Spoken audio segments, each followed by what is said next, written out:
اگر مسلمان اپنی زکوٰۃ شرعی طریقے سے نکالنے لگے اور شرعی حکم کے مطابق اس کی تقسیم کرنے لگے تو خاص طور پر بھارت کے مسلمانوں کو بہت حد تک حکومت پر انحصار کرنے کی ضرورت ہی نہ پڑے۔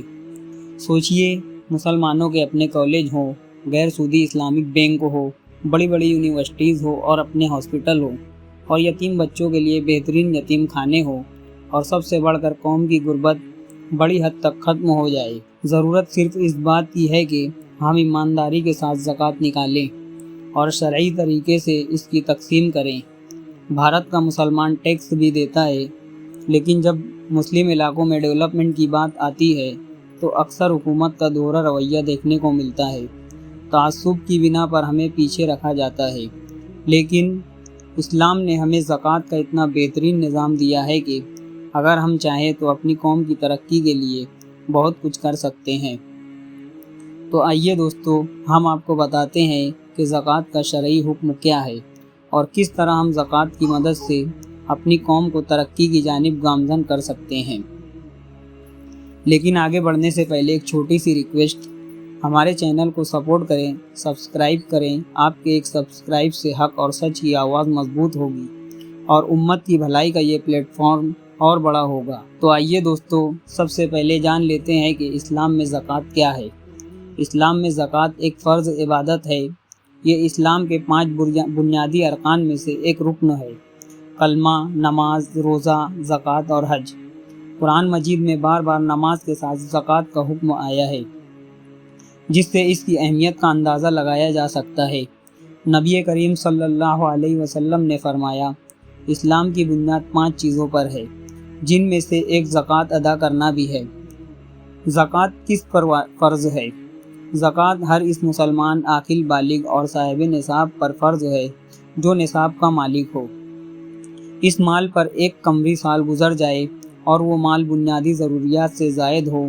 نصاب کیا ہے؟ عام طور پر نصاب یہ ہے 7.5 تولہ سونا یا 52.5 تولہ چاندی یا ان کی قیمت کے برابر نقدی یا مال تجارت۔ کتنی زکوٰۃ دینا چاہیے؟ عموماً سالانہ 2.5% زکوٰۃ دینے کا حکم ہے۔ بلا عذر زکوٰۃ ادا نہ کرنے کا گناہ کبیرہ ہے۔ شریعت میں اس پر سخت وعید آئی ہے۔ اب دوستو، میں آپ کو زکوٰۃ کو ادا کرنے کا ایک آسان فارمولہ بتاتا ہوں۔ فرض کریں ایک خونی رشتہ دار میں 10 گھرانے ہیں، ہر گھر سے 10,000 زکوٰۃ نکلی تو کل رقم ہو گئی 1 لاکھ روپیے۔ اب سب لوگ مل بیٹھ کر مشورہ کریں۔ سب سے پہلے زکوٰۃ کی رقم کو 2 حصے میں تقسیم کر لیں۔ نمبر 2، ایک حصہ مساجد، مدارس، اسکول، کالج، یتیم خانہ اور مسلم فلاح و بہبود سے جڑی تنظیموں میں تقسیم کریں۔ نمبر 3، دوسرا حصہ سب سے پہلے اپنے رشتہ داروں میں مستحق افراد تلاش کریں۔ اگر مل جائے تو پوری رقم اس کو دیں یا اس کے روزگار کا انتظام کریں تاکہ اگلے سال وہ بھی صاحب نصاب بن جائے۔ نمبر 4، اگر رشتہ داروں میں مستحق نہ ملے تو اپنے پڑوس، اپنے محلے میں تلاش کریں۔ اگر کوئی مستحق مل جائے تو اسے پوری رقم دیں یا کوئی چھوٹا موٹا کاروبار کھڑا کر دیں تاکہ وہ خود کفیل ہو جائے۔ تلاش کریں۔ سفید پوش آپ کا ملازم، کاریگر یا مڈل کلاس گھرانے میں بھی ہو سکتا ہے۔ نمبر 6، پیشہ ور بھکاریوں کو زکوٰۃ نہ دیں، البتہ انہیں اچھا کھانا کھلائیں۔ اسلام بھیک مانگنے کو بالکل پسند نہیں کرتا۔ نمبر 7، اپنے علاقوں کے علماء کرام اور مؤذن حضرات کا خاموشی سے خیال رکھیں، ہدیہ یا عطیہ دیں، یہ لوگ وارثین انبیاء ہیں۔